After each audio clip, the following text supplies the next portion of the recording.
Hello everyone and welcome back to my channel today. My name is Christian and today we're here to talk about one of the most highly anticipated records of the last year. It is by Blink-182 or Blink-182, how it should be said. I don't know why I said 182, but anyway, it is called California. It is the first record without Tom DeLonge on it. It has Matt Skiba from Alkaline Trio on the record, and straight up, I'm just going to say this is a massive return to form for Blink-182. Now, me personally, I've been a pretty big fan of nearly everything they've done. There's been songs here and there that I haven't liked. I really enjoyed Neighborhoods, and I really loved Dogs Eating Dogs. And so going into California, I was actually more excited for a Blink record than I've ever really been since I've been into them, because Matt Skiba to me is one of the best punk rock vocalists of all time. He's lyric writing and his melodies that he picks are always incredible.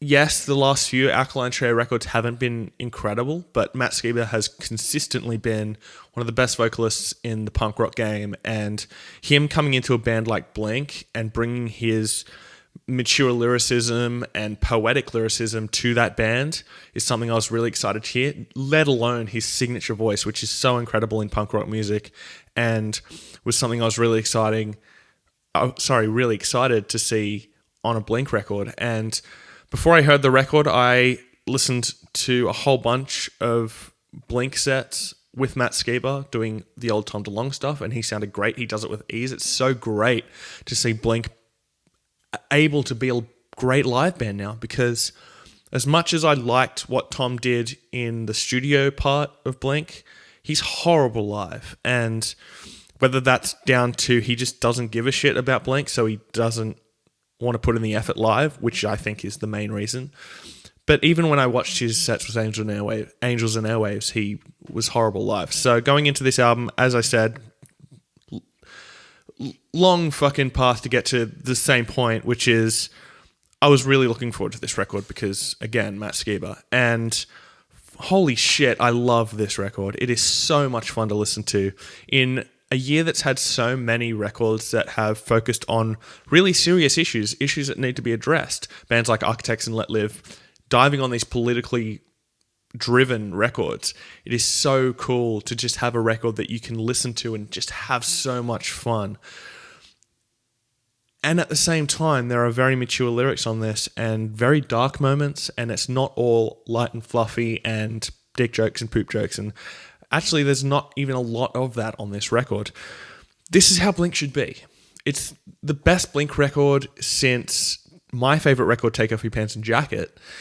And it is definitely in the top 3 Blink records of all time, in my opinion. I know that Blink purists may push against this record purely because Tom isn't on it, but seriously, listen to this record. You cannot listen to some of these songs and go, it made a difference that Tom left.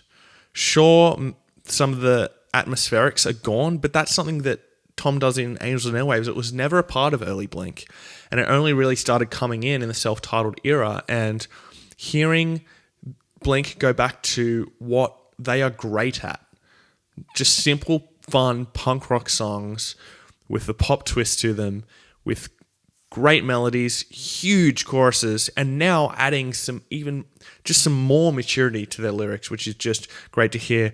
The songwriting on this record is top-notch. Once again, fun, as I've already said. I enjoyed nearly everything they've done on it.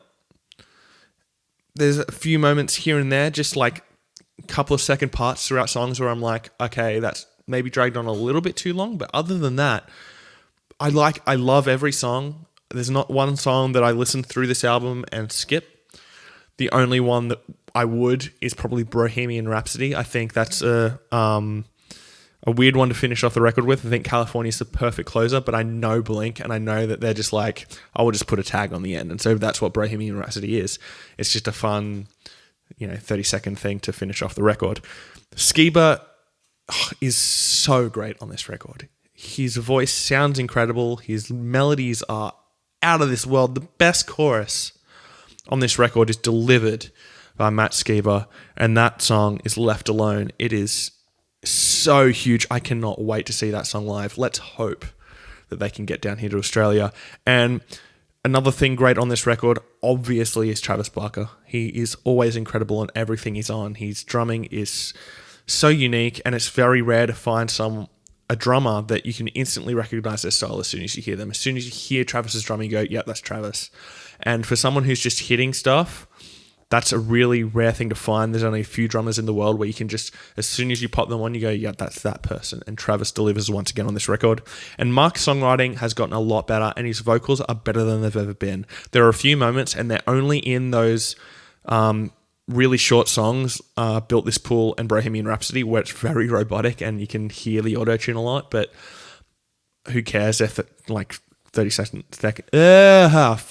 Sorry, guys. They're just 30-second songs that don't really matter. They're just fun things for live. And other than that, he sounds great. His bass playing is just as good as it's ever been, and the songwriting has just gotten more concise and just more straight to the point. These songs don't drag like a lot of the Blink songs on Neighborhoods and Dogs Eating Dogs did. These songs are straight to the point. Prime example is the first song, Cynical, which is one of the best songs Blink have ever done. They released a teaser of Skiba singing the chorus of this song months ago, and I could not wait to hear it. As soon as it came in, I was just blown away with it. Was exactly how I wanted that chorus to sound, and it's less than 2 minutes long, and it doesn't need to be longer than that. It leaves you wanting more, and that's something that is so great with these songs. There's only a few that are over 3 minutes long, really, and it just shows how much tighter they've gotten their songwriting in, and they just go straight to the point. They get in, they get out, and it's just really great songwriting. The songs are instantaneous as well. As soon as you hear them, you go, yeah, that's Blink, and you go, yeah, I really like this. I've heard some people go hard on Home is Such a Lonely Place, which is the acoustic song on the record. I really, really love that song. It really hits me. I guess I can see some people who aren't really into pop punk and hear those stereotypes in there just going, oh, they're just singing a soft song because they have to do a soft song. If you've watched any of my old reviews, you know that soft songs in pop punk records I despise, but this one really did hit me. And Blink, especially back in the Dogs Eating Dogs EP when they did Boxing Day, they can write acoustic songs, and this is no different. The chorus is huge, and again, Skiba kills it. And this chorus is for days. As I said, Left Alone, Los Angeles, Cynical, Bored to Death, I already said Left Alone, No Future, San Diego, California, all these songs, just great choruses that are so catchy, and as soon as you finish listening to this record for the first time, you'll still remember those choruses. And as overall, it's just a really well-written, really fun, straight to the point, great Blink record. Blink are fucking back, people, and it's so exciting. I can't wait to see these guys on tour, and I can't wait for the future of Blink. I hope that all this deranged stuff that Tom DeLonge is talking about, him talking to Travis about recording and touring again, I hope it's all bullshit. Because as much as I love the old Blink, I think this new Blink is the way forward. And I think it's what they have to do to survive as a band. And I couldn't ask for anything more. Skiba is the perfect replacement for Tom DeLonge. He elevates this band from the trudge that was Neighborhoods and has brought them back up to being one of the best pop punk bands on the planet. Let alone pop punk, just one of the best rock bands on the planet. Top 3 tracks now are going to be Cynical, Los Angeles, and Left Alone. It's fucking difficult to choose 3 songs from this record to do a top 3. So I'm going to say those three songs and literally everything else. I love this record from start to finish. I'm going to give it a 4.5 out of 5. A great, great return to form from Blink. Can't wait to hear what happens in the future with this band. Please hit subscribe down below. Thanks for watching my video today, and I'll see you next time. Fresh Currents.